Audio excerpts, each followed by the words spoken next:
নারী স্বাস্থ্য বলতে শুধুমাত্র রোগমুক্ত থাকাই নয়, বরং শারীরিক, মানসিক এবং সামগ্রিকভাবে সামাজিক সুস্থতাও আমাদেরকে বলে দেয় যে একজন নারীকে স্বাস্থ্যের দিক থেকে ভালো হতে হবে।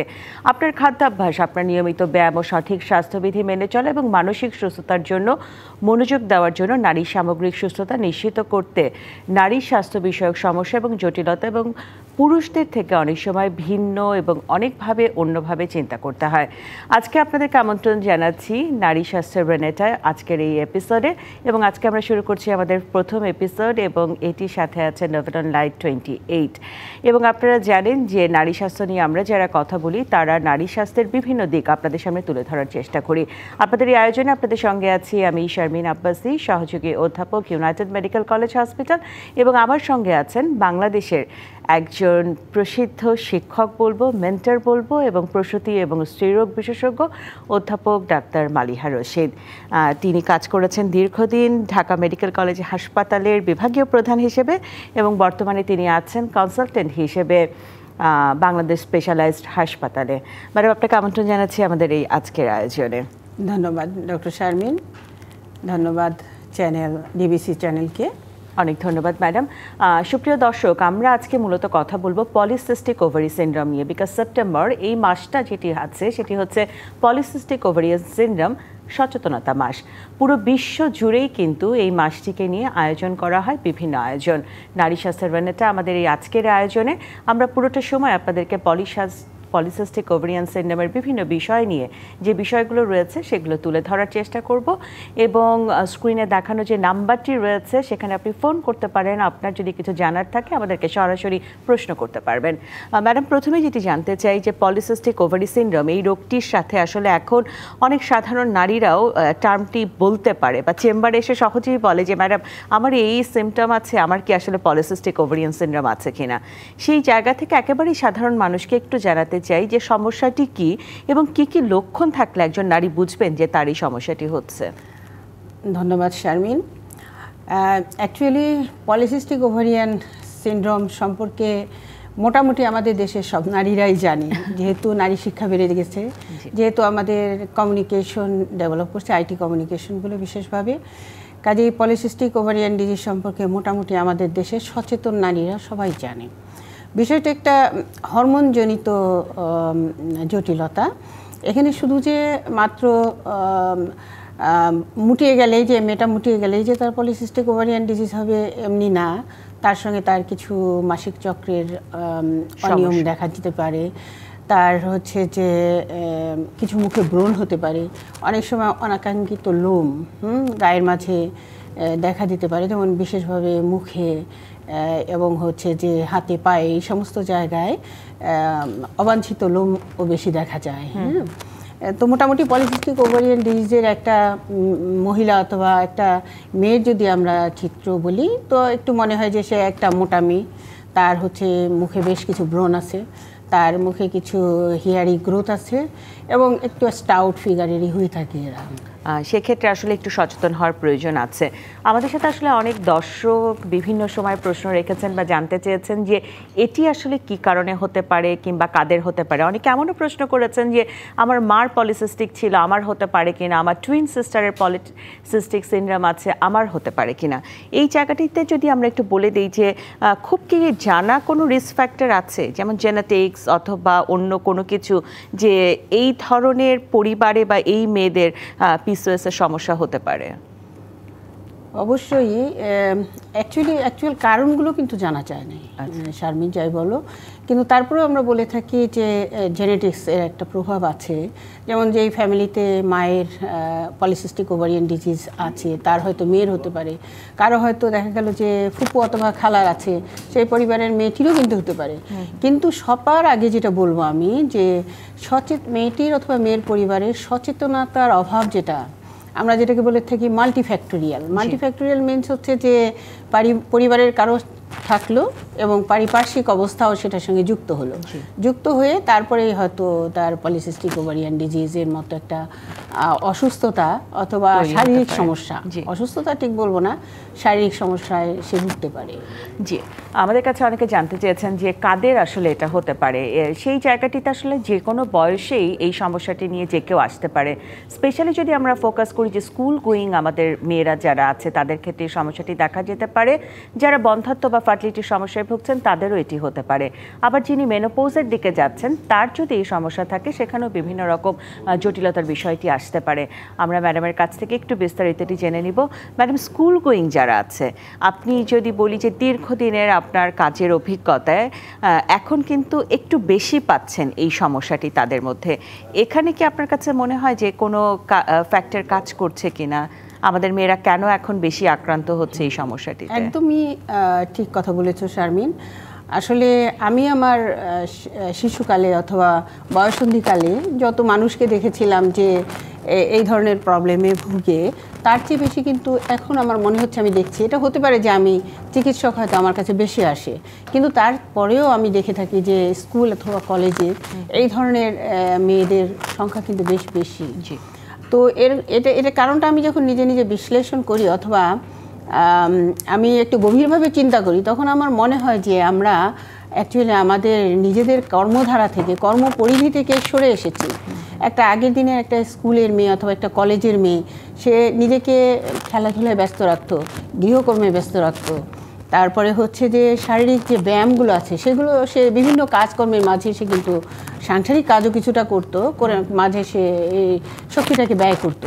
কিন্তু আজকাল হচ্ছে যে ছেলেমেয়েরা, মেয়েগুলো বিশেষভাবে পড়াশোনার প্রতি বেশি আগ্রহ, ওদের হচ্ছে যে ক্যারিয়ার নিয়ে বেশি চিন্তা, ওদের যতটুকু না তার চেয়ে বেশি ওদের মায়েদের। তা আমরা যেটা চাই যে একটা ভালো মানুষ হোক, আমাদের ভবিষ্যৎ যে সিটিজেন যারা আছে তারা একটা ভালো মানুষ হয়ে প্রতিষ্ঠিত হোক, তা না হয়ে তারা চায় যে যতটুকু না তার চেয়ে বেশি পড়াশোনা করে সারাদিন, যেমন হচ্ছে যে স্কুলে তাদের খেলার জায়গা নাই, যেমন বিকালে যে সময়টা আমরা খেলে ধুলে কাটাতাম সেই সময়টাতে তারা কোচিং করে অথবা পড়াশোনা করে, রাত্রিবেলায় যতটুকু সময় পড়লো তার বাকি সময়টা তারা ওই কী বলে কি ফেসবুকিং, টেলিফোন নিয়ে তারা অনেক রাত পর্যন্ত জেগে থাকে, সকালে দেরি করে ঘুম থেকে ওঠে। তো এই সমস্ত অব্যবস্থা যেই জিনিসগুলো আগে ছিল না, এখন নতুন করে ছড়াচ্ছে মডার্নাইজেশন অফ দ্য সিভিলাইজেশনের জন্য। আমার মনে হয় এটা একটা কারণ হতে পারে এবং এই জায়গাতে গার্ডিয়ানদের একটু সচেতন হওয়ার প্রয়োজন আছে। সুপ্রিয় দর্শক, ম্যাডাম যে কথাটি বলছিল যে আপনার পরিবারে যদি একটি অ্যাডোলেসেন্ট বয়সের কোনো মেয়ে থাকে, ধরুন 10 থেকে 19 বছর বয়স, সে যদি হঠাৎ মুটিয়ে যায়, তার যদি অনিয়মিত মাসিক হয় কিংবা তার মুখে যদি অবাঞ্ছিত লোম হয়, তাহলে একটু নড়ে চড়ে বসতে হবে। এটি যে খুব স্বাভাবিক তা নয়, একজন গাইনোকোলজিস্টের পরামর্শ আপনাদেরকে নিতে হবে। ম্যাডাম, অনেক সময় অনেকে বলেছেন যে তাদের বন্ধ্যাত্বের সমস্যা আছে এবং আল্ট্রাসাউন্ড ফাইন্ডিংয়ে তারা দেখতে পাচ্ছেন পলিসিস্টিক ওভারি, এটা কি কোনোভাবে সম্পর্কিত আছে কিনা? অবশ্যই, আমরা যত বন্ধ্যাত্ব রোগী পেয়ে থাকি তার একটা মানে মেজর পোর্শনই এই পলিসিস্টিক ওভারিয়ান সিনড্রোম নিয়ে আসে। একটা কথা আগে বলে রাখি শারমিন, যে পলিসিস্টিক বলতে যে সিস্ট হয়ে গেছে ওভারিতে তা না, কিন্তু অনেকে কিন্তু পলিসিস্ট থেকে খুব অবাক হয়ে যায়, খুব মানে টেনশনে পড়ে যায় যে আমার ওভারিতে বোধহয় অপারেশন করতে হবে, কিন্তু আসলে কিন্তু পলিসিস্ট ব্যাপারগুলো সবচেয়ে ভয় থাকে এটা কি সিস্ট কিনা, এটা নিয়ে কিন্তু প্রশ্নটা করে যে আমার সিস্ট হয়েছে অপারেশন লাগবে। হ্যাঁ হ্যাঁ, সেই জন্য আসে। তো আমি সবসময় বলি যে বলে থাকি যে এই সিস্ট, আমি না সবাই বলে থাকি যে এই সিস্টগুলোর কিন্তু অপারেশনের দরকার নেই। এইগুলো আসলে ওই যে আমরা মাসিক চক্রের প্রতি মাসে যে ওভাম বলি আমরা, ম্যাচিওর ফলিকল যেটাকে বলি, ওটা বার্স্ট করে প্রতি মাসেই, কিন্তু এই বার্স্টটা পেটের মধ্যে হয়েই যাচ্ছে নর্মাল একটা মহিলার। তো এই বার্স্টটা হয় না হওয়ার কারণে হয় কি এই ফলিকলগুলো আস্তে আস্তে পানি জমে জমে একটু বড় হয়, এবং এই বড় আমরা যদি আলট্রাসাউন্ডে দেখি এইগুলো মুক্তার মালার মতো ওভারির চতুর্দিকে বিস্তার করে থাকে, এইগুলোকেই বলে পলিসিস্ট, কিন্তু এগুলো কোনো সিস্ট না। এবং এই যে আমি একটা কথা বললাম যে সিস্টগুলো, ওভামগুলো রাপচার হয় না, ফলিকলগুলো রাপচার হয় না, এই কারণে হয় কি ওভাম আসে না, বের হয় না, এবং ওভাম বের না হলে তো ওভাম আর স্পার্ম মিলেই তো বাচ্চা আসে, কাজে বাচ্চাও হয় না। হ্যাঁ, তো যাদের পলিসিস্টিক ওভারিয়ান ডিজিজ থাকে তাহলে তো আমরা জানি যে ওভাম নিঃসরণ হয় না, কাজে এদের বাচ্চাও হতে চায় না। তো আমাদের প্রতিদিনের প্রেক্ষাপটে আমরা দেখে থাকি, প্র্যাকটিক্যাল প্রেক্ষাপটে, যে মোর দ্যান 40% রোগী, মানে যতগুলো বন্ধ্যত্বের রোগী দেখি তার মধ্যে 40 ভাগেরই বেশি আপনারা এটা পাচ্ছেন। তাহলে একটু চিন্তার বিষয় আছে। এই বিষয়ে চিকিৎসা কি আছে এটা আপনার কাছে শুনবো। তবে তার আগে দর্শক, আমরা এই মুহূর্তে একটা বিরতি দিচ্ছি। লভেন লাইট 28 এর সৌজন্যে আপনারা দেখছেন নারী স্বাস্থ্যের ভ্যানাটা। বিরতির পরে ফিরে আসছি। সুপ্রিয় দর্শক, আপনাদেরকে আবারও স্বাগত জানাচ্ছি ডিবিসি নিউজের সাপ্তাহিক আয়োজন স্বাস্থ্য বিষয়ক অনুষ্ঠান নভেন লাইট 28 প্রেজেন্স নারী স্বাস্থ্যের ভ্যানাটা। আমাদের আজকের আলোচনার বিষয় সেপ্টেম্বর পলিসিস্টিক ওভারিয়ান সিনড্রোম সচেতনতা মাস, এবং আলোচনা করতে আমাদের সঙ্গে স্টুডিওতে আছেন বাংলাদেশের স্বনামধন্য প্রসূতি ও স্ত্রীরোগ বিশেষজ্ঞ অধ্যাপক doctor Maliha Rashid, consultant Bangladesh specialist hospital. Madam, যে বিষয়টি নিয়ে কথা বলছিলাম সেটি হচ্ছে যে ইনফার্টিলিটি এবং পলিসিস্টিক ওভারিয়ান সিনড্রোম। আপনার কথাটি যেটি আমাদেরকে বুঝিয়ে দেয় যে এটি আসলে খুবই গুরুত্বপূর্ণ উইমেন্স হেলথের জন্য এবং খুবই সম্পর্কযুক্ত একটি জায়গায়। সেখানে যাদের পিসিও আছে অনেকে ভয় পেয়ে যান যে আমি কি আসলে তাহলে কোনোদিন মা হতে পারবো না। অনেকের অনেক প্রশ্ন থাকে। সেই জায়গাটিতে আসলে ট্রিটমেন্টের ধাপগুলো কি আছে, সত্যি কি ভয় পাওয়ার মতো কিছু আছে কিনা? ধন্যবাদ ডক্টর শারমিন। আসলে ব্যাপারটা হচ্ছে যে এরা যে মা হতে পারবে না এটা কিন্তু কখনোই ঠিক না, সঠিক নয়। কারণ আমরা আগেই বলেছি এদের ওভারিতে অনেক ডিম থাকে, হ্যাঁ, ফলিকল থাকে। ফলিকলগুলো জাস্ট রাপচার হয় না বলে এটা বেরিয়ে আসতে পারে না, এবং কী বলে ফার্টিলাইজেশন হয় না, বাচ্চা হয় না। তো যেহেতু অনেক ডিম আছে, আজকাল এই ডিম নিঃসরণেরও অনেক প্রক্রিয়া আছে। তার মধ্যে আমরা প্রথমে হয়তো কিছু মেডিসিন দেই যাতে ডিমগুলো সঠিক সময়ে এটা রাপচার করতে পারে। রাপচার হলে আমরা সঠিক সময়ে হয়তো হাজব্যান্ডকে বলি, ওদেরকে বলে দিই যে তোমরা এই সময়টাতে যদি কাছাকাছি থাকো তো বাচ্চা হওয়ার সম্ভাবনা বেড়ে যায়। আচ্ছা, কিছু মেডিসিন বলতে কিছু মেডিসিন আমরা খেতে দিই। তারপরে অনেক সময় আমরা আলট্রাসাউন্ড দিয়ে পর্যবেক্ষণ করি যে এটা আসলে গ্রো ঠিক মতো হচ্ছে কিনা, এবং সাথে সাথে আমরা কিছু কিছু ইনজেকশনও দিয়ে থাকি। এবং একটা লেভেলে চেয়ে যখন মনে হয় যে এটা আসলে বড় হয়েছে, এটাকে আমরা নিজে চেষ্টা মেডিসিন দিয়ে এটাকে ফাটাতেও পারি, আবার ইনজেকশন দিয়ে সেটাকে ফাটানোর। অনেকে জানতে চেয়েছেন আপনি যে চিকিৎসার ধাপগুলো বলছেন এগুলো কি আমাদের দেশে সব অ্যাভেলেবল আছে কিনা, এই দেশেই সব নিতে পারবে কিনা? হ্যাঁ, অবশ্যই ইজিলি অ্যাভেলেবল। এই জন্য কিন্তু বাইরে যাওয়ার কোনো দরকার নেই, বাইরে যাওয়ার কোনো দরকার নেই। অনেকে জানতে চেয়েছেন, তিনি অনেক কষ্ট করে হয়তো প্রেগন্যান্সি পজিটিভ রিপোর্টটা নিয়ে আপনাদের হাতে আসলেন, কিন্তু তার পলিসিস্টিক ওভারি সিনড্রোম আছে বলে তার কি অন্যান্য নারীর চাইতে প্রেগন্যান্সি জটিলতা বেশি হবে কিনা? অ্যাকচুয়ালি হতে পারে, কারণ পলিসিস্টিক ওভারিয়ান ডিজিজ কিন্তু একদম শুধু যে ওভারির ডিজিজ তা কিন্তু না। আমরা বলে থাকি না, মেডিকেল ভাষায় এটাকে বলা হয়ে থাকে একটা সিনড্রোম, যেটাকে বলে হলো যে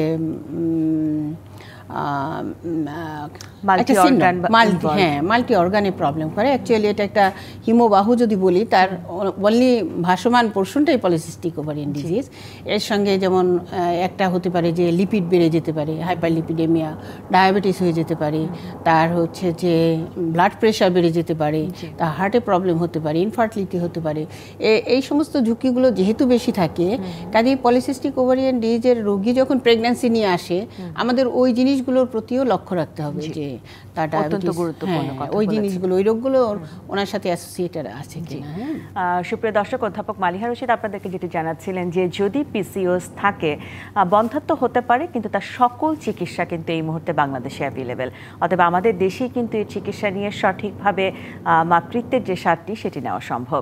যে কথাটি ম্যাডাম আপনি বলছিলেন যে কোনো সময় প্রেগনেন্সি একটা জটিলতার দিকে যেতে পারে, দুটো খুব গুরুত্বপূর্ণ প্রশ্ন আমাদের অডিয়েন্স থেকে এসেছে। একটা হচ্ছে যে অনেকে পিসিওএস থাকা অবস্থায় মেটফর্মিন জাতীয় ওষুধ অনেক আগে থেকে খেতে থাকেন, প্রেগনেন্সি থাকলে উনি কি এটা কন্টিনিউ করতে পারবেন কিনা।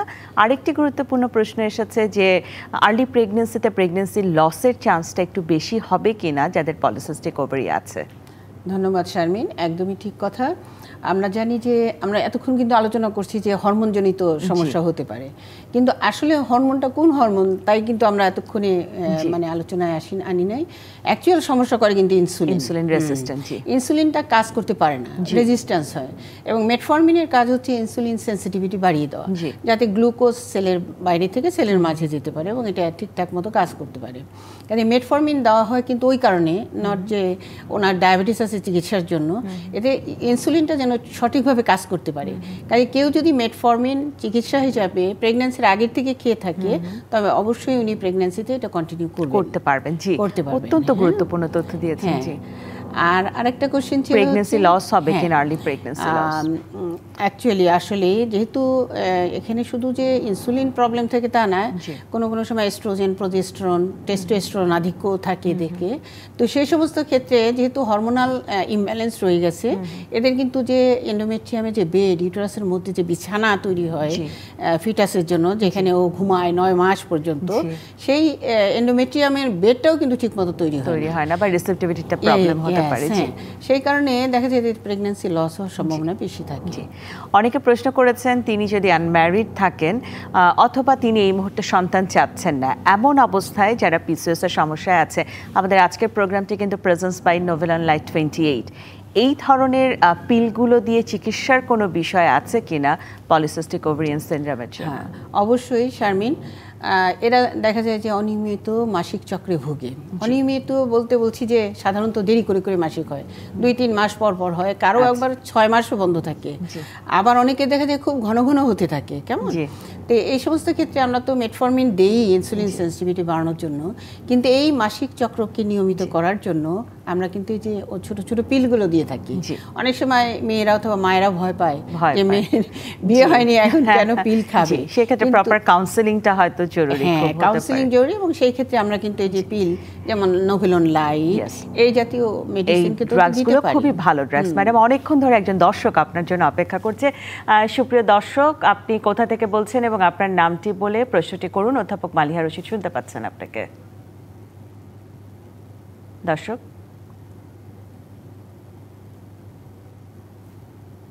হ্যালো, আমার মনে হয় যে আপনি আরেকটু চেষ্টা করুন। আমরা মনে হয় কমিউনিকেশনটা করতে একটু কষ্টে আছি, আমরা আবার নিব, উনি যুক্ত হলে আমরা নিয়ে নিব।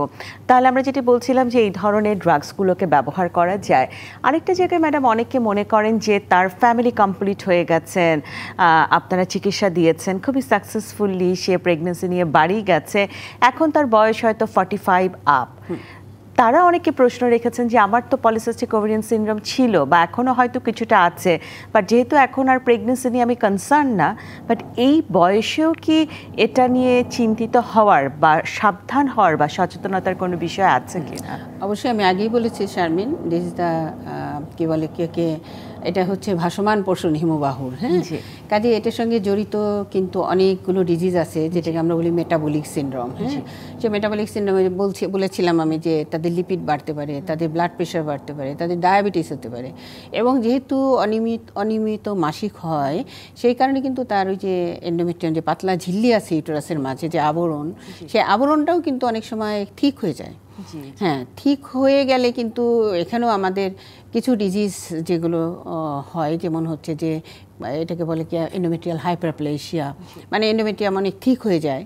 তারপর অনেক সময় কিন্তু ক্যান্সারের মতো মানে ব্যাধিগুলো কিন্তু এই এন্ডোমেট্রিয়ামে হতে পারে। সেক্ষেত্রে আপনার খুব ছোট্ট করে জানতে চাই যে তাদের জন্য টেক হোম মেসেজটা কি, যে রেগুলার স্ক্রিনিং বা ফলো আপে থাকা এমন কোনো কিছু কি? হ্যাঁ, অবশ্যই অবশ্যই তার চিকিৎসকের সঙ্গে তার যোগাযোগ থাকা দরকার, এবং তার মানে ইয়ারলি 6 মান্থলি না হলেও ইয়ারলি তার চিকিৎসকের সঙ্গে তার পরামর্শ করা উচিত। জি, আমরা অনেকটা শেষ দিকে আছি, একটু আপনার কাছে আমি আলাদা আলাদা করে জানতে চাই, কিশোরী যারা এই সমস্যায় ভুগছে তাদের জন্য আপনি কি বলবেন, যারা রিপ্রোডাক্টিভ এইজে আছে তাদের জন্য কি বলবেন, এবং যারা মেনোপজে চলে গেছে তাদের জন্য? আচ্ছা, কিশোরী আসলে গঠন করার সময় হচ্ছে কিশোর বয়সীদের জন্য। আমি কিশোরীদের বলবো যে তারা পড়াশোনার পাশাপাশি অবশ্যই কায়িক শ্রম করবে, কিছুতেই মুটিয়ে যাওয়া যাবে না, এবং যদি এই ধরনের সমস্যা দেখা যায় তো তার নিকটবর্তী চিকিৎসকের সঙ্গে পরামর্শ করবে। আর যারা মধ্যবয়সে, that is fertile age group, তাদেরকে বলবো যে অনেক সময় তারা ইনফার্টিলিটি নিয়ে ভুগেন, কিন্তু ইনফার্টিলিটি চিন্তার ব্যাপার না, তার ওভারিতে অনেক ডিম আছে, ডিমগুলোকে আমরা শুধু নিঃসরণ জি। করা দরকার, Thank you, নিঃসরণ madam. করার মেডিসিনগুলো আছে সেগুলো আমরা দিতে পারি। অনেক ধন্যবাদ ম্যাডাম, আমার আজকে শেষ করতে হবে। আপনাকে আমরা আগামীতে আবারও আমন্ত্রণ জানাবো। আপনাকে অসংখ্য ধন্যবাদ অধ্যাপক মালিহা রশিদ আমাদের সঙ্গে যুক্ত হওয়ার জন্য। ধন্যবাদ। সুপ্রিয় দর্শক, একেবারেই আমরা শেষ অংশে চলে এসেছি। নভিনন লাইট 28 প্রেজেন্স নারী স্বাস্থ্যের ভেনেটার এই ছিল আজকের আয়োজন। ডিভিশন নিউজের সাথেই আপনারা সবাই থাকুন। ধন্যবাদ।